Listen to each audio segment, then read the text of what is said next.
tonight on this mastermind, we got Wakius Hereford. Now, this is a special mastermind for me because this was my very first graduate.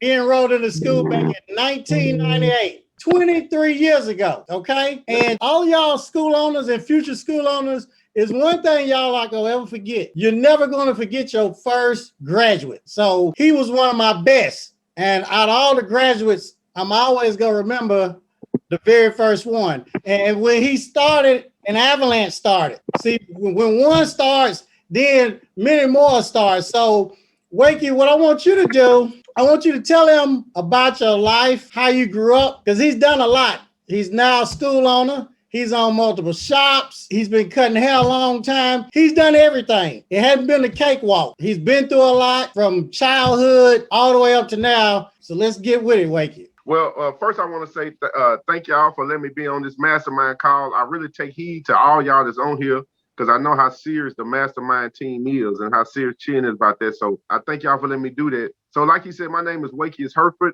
I grew up not liking my name. I'm starting with that. I did not like it. I used to try to change it to everything but Wakius. I did not think my name was nice. I thought it was the craziest, ugliest name you could have. And I was mad that I had it. So everywhere I went, I had a nickname because I didn't like my name. So with me growing up was different. It was different. I grew up with my mother and my father. We had a nice, happy family, me and my sister and them two. But as I grew up, drugs came in. And drugs started being taken over my family life. And so during the teenage years, my mother and my father were drug addicts. And I mean serious drug addicts. I don't mean the drug addicts that function and go to work every day. I mean the drug addicts that you try to, you sit on the side of the road just, chilling. So me and my sister had a kind of hard life. We kind of had to raise ourselves. But I had a grandmama. And thankful I had a praying grandmama who was always there for me, who always tried her best to make sure I was good. And so to the fact when you growing up and you can't buy your parents anything because they're going to take it and sell it for drugs. It was that bad. So me growing up like that, I was able to see a lot of stuff because I was able to kind of do a lot of stuff because it wasn't really like no rules and regulations. So I was able to, kind of see a lot of stuff. What made it crazy was the fact that you grow up like that, seeing that, and next thing you know, you would think that's one thing you would never want to be a part of, but what I was a part of was that I ended up starting to, sell drugs. So my mentality was always thrown off. Now, I didn't grow up a dumb child. I was very intelligent. I didn't graduate on time. I had to go back and finish graduating, but that wasn't because of my intelligence, because, I ended up messing up, getting into a fight my senior year, and I didn't get to finish school. So I had to go back and finish my senior year. But I ended up picking up the drug lifestyle and thought it was a cool lifestyle. When I was a younger boy, I don't know Chin tell y'all this, but Chin used to be the man in where I grew up at. He was the man. He was one of them, and it was two dudes, him and I can't say his name because he ain't on the phone, but Chin know who I'm talking about. But they had two matching vets, and they used to ride around the neighborhood in these vets, and we wanted to be just like them because we thought that was the lifestyle we wanted to live. And so we lived that lifestyle, and we tried to keep up with that. And so Chin was always a mentor, but at that time he was the wrong mentor. He was a mentor the other way. And he didn't never encourage me to do anything wrong or nothing like that. But his lifestyle was one of the lifestyles I looked at. I also had different people in my family. I looked at their lifestyle. So I pretty much grew up wanting to be a dope boy. That's what I wanted to do. So that's what led me to Barber College. That's why I talked about that lifestyle, because that's what led me there. So I ended up selling drugs and get caught. So it was 1996. I ended up getting caught selling drugs, Centennial Park, and ended up catching a big case, and it was a mess. And I thought I was going to be, gone for a long time. I ended up getting a good lawyer, Glenn Funk, who's actually the DA now, and I ended up catching the case. So when I caught the case, I was in college at TSU. I got kicked out of college because, you get caught selling drugs, so you get kicked out of college. So when I went to court, the judge gave me an opportunity to make amends for my mistake. He told me that he was going to give me 3 years in prison, or I could go to the military, or I could go to college. So at that time, me and my lawyer knew I couldn't go back to college because I just got kicked out for selling drugs. So college wasn't an option. The only option was the military. And as I sat in the naval office, me and one of my partners was going to go together. And I sat there and I knew I didn't want to do this, go to military for the rest of my life and do that and do all that. But I was going to do it because I didn't want to go to jail. So while I was sitting there, a young man came in and he told the military guy, the recruiter, hey, I changed my mind about the military. I'm finna go to Barber College. Woo woo. I was like, college? That's all I heard was college. Like, ooh. there's a college to learn how to cut hair. And I had never picked up a pair of clippers in my life, had never even thought about cutting no hair. That was the last thing on my mind. I was gonna sell drugs and retire drug dealer. That was my, I was cool with that. I was gonna run a business, sell drugs, everything was gonna be cool. But I ended up finding out about Barber college. So I asked the guy, I said, what's Barber college? He said, that's where you learn to cut hair. And if I said, it's a college. I said, yeah. He said, this is the name of it. He gave me the name of the college. And I was like, it said college in the name and everything. I was like, hey. So I called my lawyer right there at the naval office. I said, hey, you think the judge will mind me going to, accept Barber college? The lawyer, he laughed like, what? I said, man, Barber college. I just heard college. And he said, I don't know. I said, well, man, look, I'm finna leave here and I'm finna go sign up for Barber college. He said, well, I don't know if the judge is gonna accept it. I said, well, I don't know if he will neither, but I don't want to go to the military. So my boy ended up going to the military. He ended up going. I ended up staying. I followed the guy that was at there. He told me where the Barber college was. And I went and I signed up for Barber college. It was in Madison at that time. I didn't know what it was. I didn't care what it was. I just didn't want to go to jail. I wasn't trying to cut no hair. There wasn't no money in hair. It was $5 a haircut. I wasn't cut no hair.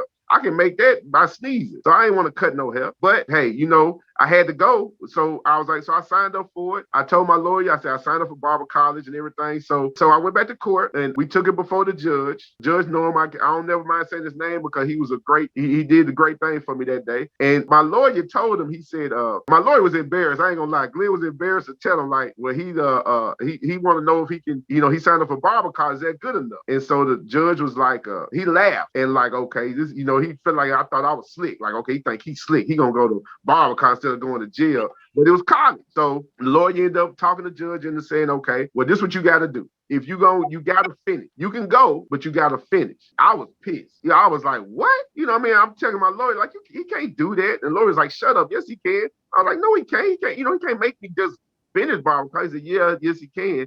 And so the judge was like, you ain't got to go. You can go to jail. And I was like, man, so I was mad I had to finish. I didn't want to go to Barber college. I just didn't want to go to jail. So anyway, I ended up going to Barber college down in Madison. Oh, man. It was an experience of a lifetime. It wasn't Chen's Barber college. It wasn't Chen's Barber college at that time. I knew Chen, but Chen was going through his thing at that time. We ain't been in contact for years. And so it wasn't Chen's Barber college. So we sitting there. So I'm in Barber college. I'm learning and I'm doing what I do. I end up meeting some of my lifetime friends there.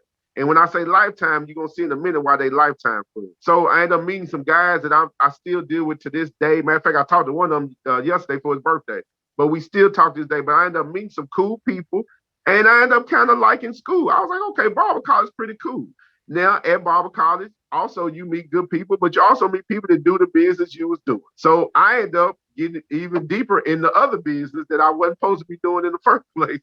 And so I'm at the Barber college. And I like it because I done met some people that got me deeper than what I was. I wasn't thinking about cutting hair at this time. Still wasn't thinking. Even though I had to do it, it wasn't nothing big to me. The first head I cut, I plugged the man, and he had a big afro, and I put a plug in his head, and I ended up picking the hair off the floor and putting it back in his head while he didn't know it. And I know when he got home, he was pissed off because, like, man, he had a big plug in his head. But I didn't tell him I plugged him. I just picked up off the floor, kept on good. It petted his head like that. That's exactly what happened. That was the very first head I cut.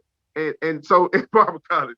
So it was a different experience. And so, but anyway, like I was telling y'all, we were still there doing the stuff we shouldn't have been doing. Still selling drugs, still doing it. So Barber college ended up being a better way for me to hustle. So we had a teacher there. He stayed on us hard. He was a black guy, older black guy. He stayed on us so hard, the black guys. At that time, we just thought he was an old, pompous, just a stubborn, mad at his life man. We didn't know he stayed on us harder because he knew that our life would be hard. He knew that decisions we make would affect us different than other people. And so he stayed on us hard because he knew that our life the cards were stacked up against us. So we didn't see it that way. I didn't see it that way.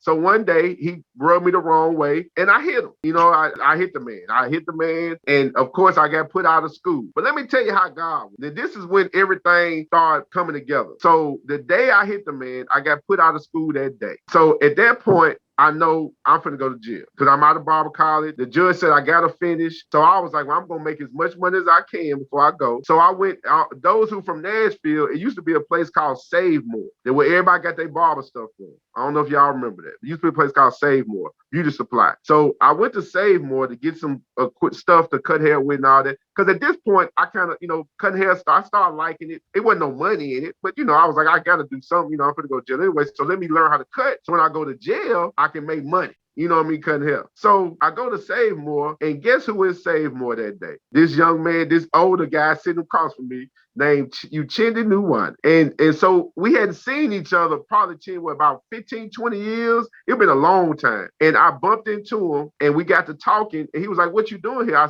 He said, you a barber? I said, yeah. I said, well, I'm in Barber College, but I just got put out today. He said, you kidding me? I said, yeah. He said, well, look, I'm finna start a Barber College. I was like, yeah, right. And I was like, don't play, man, because I got to go to jail if I don't go to Barber. Because he said, I'm telling you, and I don't know if Chill remember this day, but I remember like. I remember it. We was in Save More. We sat in Save More, we talked, and we came up with a game plan. He said, look here. He said, you already in Barber College. This is what I'm due for you. If you give me 5 people to come to my college, plus you, I'm going to let you go for free. I said, for real? And I said, man, I had 5 people because they was all hustlers with me. So they was still at the other Barber College. So when I left, they didn't want to be there either. Lifetime friends, y'all. I went and talked to these guys. I said, look, man, this is what I told. This is the honest truth what I told. And Chin hate me to the Chin. Chin laughing because this is funny. This how I got it with me. I said, look, y'all, I don't know if now y'all know, but Chin got a pass. He did the drug thing and all that stuff. So everybody that I knew thought Chin was still, the man, So when I went to my boys, I was like, look, man, this guy got a Barber College. And they was like, we already in college. I said, no, he got the pack. So if we go to his college,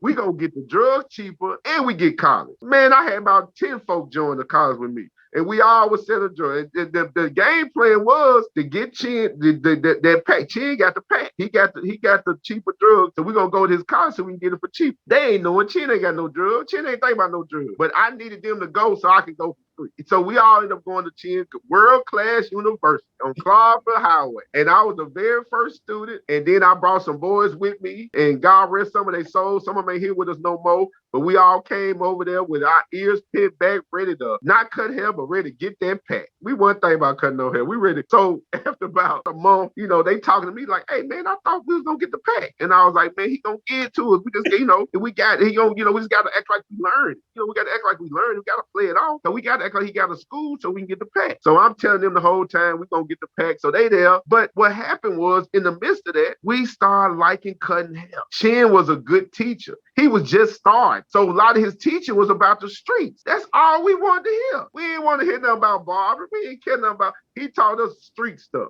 So the street stuff though, what he would intermeet the barber stuff with the street stuff and let us know like, man, if y'all want to get to this level, y'all got to do this. So while I'm playing them, Chin playing us, but he ain't playing us in a bad way. He playing us to make us come to school by giving us that street law because he knew it's what we wanted. We wanted street knowledge. We didn't really want the barber stuff, but the barber stuff ended up coming. One of the main guys that came with me, and he don't mind me missing his name, 𝗹𝗶𝗶, he came with me. I talked to him yesterday. He came with me over there. He started really enjoying the school. And when 𝗹 started enjoying it, we all started enjoying it. Like, okay, we might be Barber might be something. But then again, like I said, Barber wasn't paying that much then. So we didn't think about making a career out of it. We just heard the stories Chin had. We heard about the beeper shop. We heard about him cutting at TSU. We heard about the work he put in to get where he was. And we was like, well, man, if he can do that, we can just take our drug money and start where we gonna start. That's what we was thinking. So after about 4 months of this, they realized Chin ain't got no pack. You know what I mean? That's out the door.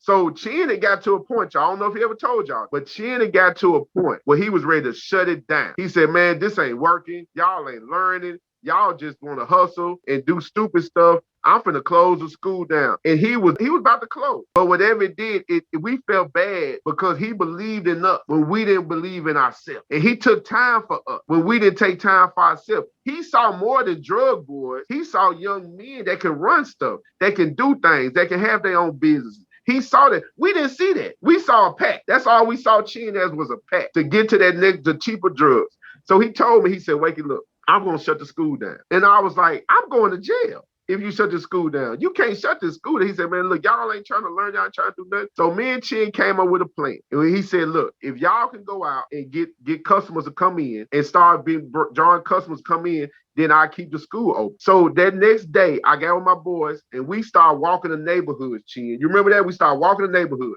All over in Kings Lane, all in Bardo. We get in our cars. And we were used to doing it because it was just like selling drugs. You know, going up, knock on somebody's door, giving them something. So it was cool.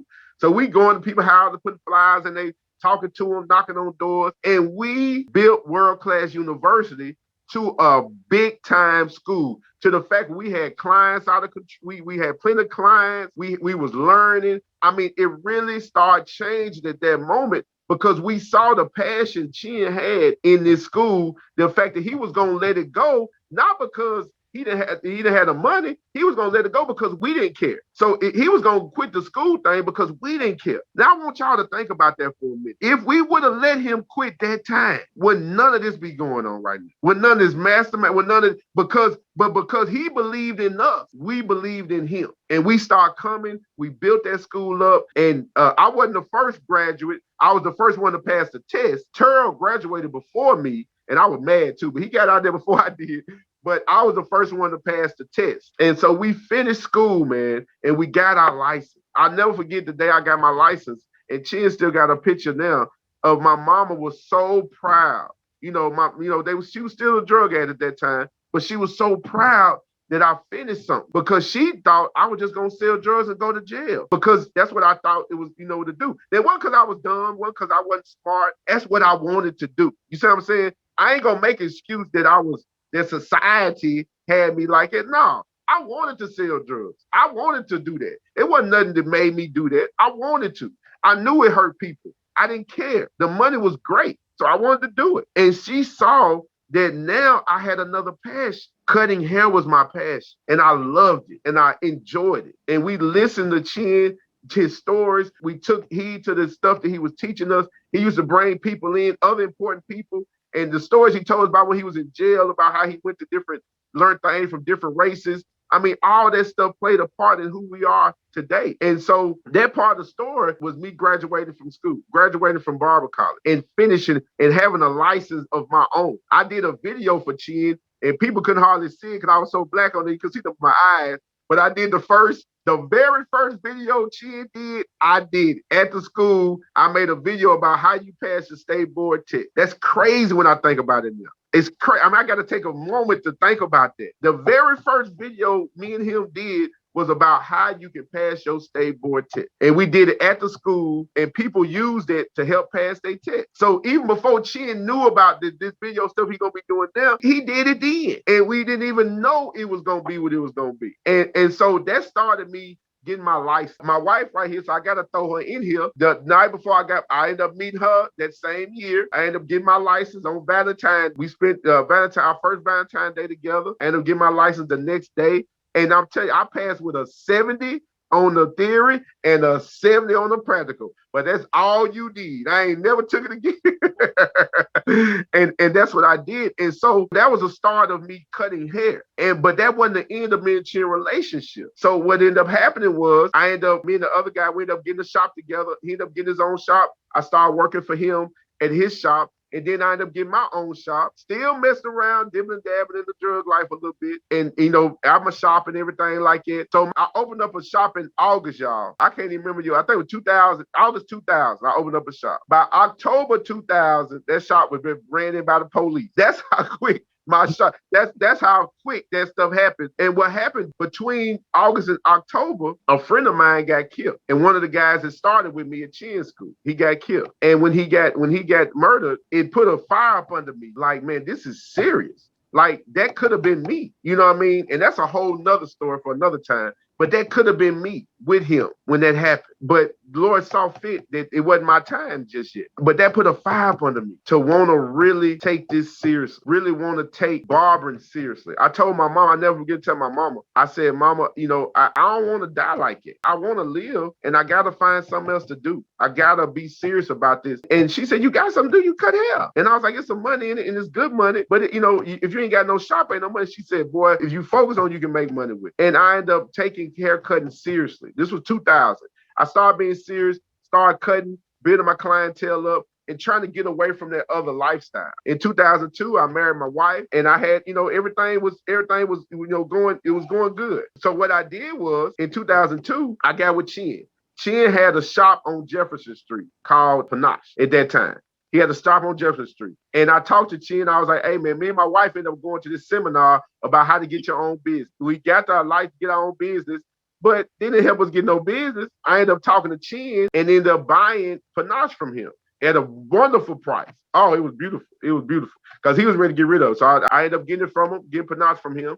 But that was in 2001. It was September 2001. But I moved in there that day. I never forget that. That day I moved in. The next day, that was my first shop. My next shop, I ended up getting from Chin off a nice little bet. I don't know if you remember that. But Chin was around here betting folk, they can't jump rope for 5 minutes. And if you could jump rope for 5 minutes, you'll win the bet. Different prices of the bet. We won't talk about the prices, but it was different prices on the bet. So I bet Chin I could do it for 5 minutes. And I said, I bet you your shop on Trinity Lane, I could do it for 5 minutes. Chin wanted me to get that shop anyway. I realized that because I don't think I made it a full 5 minutes, but I ended up getting the shop. So I got the shop from Chin. And so now I got two shops that Chin done sold me. One on Jefferson and one on Trinity Lane. That's what I had. And so I think I'm top of the world. I got two shops. I'm Chin. I'm Chin now. You know what I mean? And that's how I felt, not realizing that I didn't know nothing about running those shops. I just wanted the shop. And so after so long getting into that, talking to Chin, talking to different people, I ended up running Panache for years. We ended up being the first 3 years, we was #1 in the city as far as shops. I had Barber and Beauty, and I ran that. And then I had the other shop on Trinity Lane. It was doing okay. It wasn't really doing that much, but the shop on Jefferson Street was popping. I mean, everybody in the city knew about Panache. So it was doing this thing. In 2009, I ended up letting the shop on Trinity Jefferson go because some situations came up and just focusing on the one on Trinity Lane. So I had my shop on Trinity Lane, first class barbershop. We worked there. I built it up to what it is now. When I got the shop from Chin, it was like 2 or 3 people working there. Now we got 15 people working there. I got 7 barbers, 3 beauticians, esthetician people. It's a full shop. So it's a big boy shop now. And in the meantime, I had another shop called Red Carpet, which I did out there in South Nashville. And I had it for 3 years, Red Carpet Barbershop. And it was a great shop. I went through shop ownership just to realize that one shop was good enough. You know what I mean? You don't need 4, 5, 6, 7, 8 shops. I didn't. One shop was good enough for me to run and make it do what it do. And during the meantime, I ended up becoming the deacon at my church at that time. Like I said, I got married. I got 3 kids, beautiful daughter, 2 sons. A lot of stuff happened in between them. But my main concern was letting y'all know that all this stuff started because of a trip to Save More. The same day I got kicked out of school, who would think I would run into this guy? The exact same day I get kicked out of school, run into him, and my life changed. I ended up getting 2 shops from him. I'm still working with him now. He's going to help me get this school going. I mean, you can't write a better story than that to me because I know that it was divine intervention that made that happen. It wasn't nothing I did. It wasn't nothing Chin did. It was us. It was the Lord putting people in our lives at the right time and putting us in the right situation. I don't know what made him go to Save More that day. I know I went, but the fact that he was there, it changed my life forever and changed his life forever. Because like I said, that day that he came to me in world class, he was about to close that school down, y'all. He was about to close it down and give it all up. And I don't know what he was going to do, but he wasn't going to be no school thing. And so I, to this day, is say that it wasn't none but God that did that, that kept us together, that got us together now, had us together when we was younger, all that brought us together right now. Today, right now, right this moment, I got first class barbershop booming. I just got me a barber college called Legacy Master Barber Academy. Lord, thank you, Jesus. I got my own school and also started an app called Trim, the Trims app, which will be out next week, which is a mobile barber and manicure site for people that want to go out and cut hair. They can just go to my app and people can book them from my app where they can go to them and do services, or they can come to their shop and do services, but they can do it through the app. And that's called the Trims app. And it's on all networks, all devices. It will be launched next week. And I'm going to do all this stuff is happening at the same time with my school. So with the school's gonna launch, I start school August 1st, will be my first day. We're gonna open up, and then the app is gonna launch next week. And so it's a big boy summer, man. It's the Gemini season, and everything is happening at the right time. Everything is great. It's a glorious time in my life, and I really appreciate Chin for allowing me to speak about it, because I've been smiling so much my jaw's hurt. And then mind y'all, I work at a school now. I work from 8 in the morning to 7 at night at school now, and I don't gotta be at that school. I'm just there helping them, so when I leave, them students won't be in a bad way. See, that's how you get blessed. I could have easily just said bump that and leave. But no, I can't do that, because I owe it to them students. I owe it to them to at least make sure they're okay before I leave. Now, they're in good hands, and some of them want to go with me to my school, and I'm not taking not one student with me from where I'm at. Not because I can't, because I don't want to. Because I want a fresh start. I don't want no baggage. I want everybody to come. I want it to be all me. I'm loving what I'm doing, and I'm so thankful to God and for allowing people like Chin in my life to just keep me encouraged. When I first told Chin about the school, I think I cried to him for about 30 minutes because my grandmama passed away in December to the COVID, and that was the light of my life, y'all. She, beside my wife, don't get me wrong, my wife was there too, but my grandma was light of my life. And when she passed, it really motivated me. I didn't use it as sadness. I used it as motivation, because I know what she wanted me to do. I know how she wanted me to be. And I use her as her death as my motivation to keep pushing and hold on to that, because now I got an extra angel fighting for me up in heaven. So I got to do it right. I got to go all out. I got to go in. I'm always at 100. If anybody on this phone know me, I'm like this here. I'm like this at church. I'm like this. If you see me out, I'm always at 100, because God has been too good to me for me not to be thankful and not to be, happy every day. I try to wake up every day smiling and happy, because he's been too good. So Legacy Master Barber Academy, 900 Jefferson Street, and the Trims app are my new babies. And that's what I'm working on. And we're going to be able to do a lot of big things with that. And I'm so excited about what's going to happen in my life, Chin. Hey, man, I'm telling y'all, he got pictures of me. So, he got pictures of me in his first school. And for anybody who think it's a scam, I need to ask you this one question. If you take your time out and you look at your life and you happy where you at, you don't want to grow, you good, you don't need to grow no more. But if you don't know where you at, if you know who you are, but you don't know where you want to go. And you might be 18, you might be 65. I done taught 65-year-olds and everything. This is an opportunity, y'all, to follow somebody who put the work in himself. He didn't watch nobody do it. He put the work in himself to build this empire that he had. And he's the same person now as he was then, okay? He's not that guy that's going to be all up in your face and trying to be buddy. That just ain't him, y'all. That's why people think it's a certain way. That ain't him. But I guarantee you, if you want the truth, if you want somebody to really have your back, you got him. You got him right there. And so if anybody that's thinking about a school or thinking about doing his program, I'm telling you from me, his first graduate, his first person to pass his test, his first camcorder recording. I'm telling y'all, it works. It works.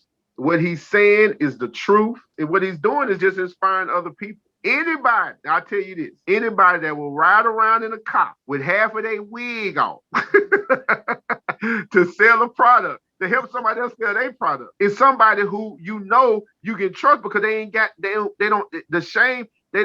have no shame to the fact, well, like, hey, I'm going to help this person no matter what. And that's what Chin do, man. He going to go all out. And I ain't never called Chin and Chin said, Wakey, man, look, you got to do, you on your own, bro. He ain't never told me that. He always said, what can I do to help? What can I do to help? Now, I ain't never called Anderson for no money. Don't get it twisted, y'all. I ain't never asked Chin for no money. I ain't never, it ain't about that with me and him. But if I need, I know he'll give it to me.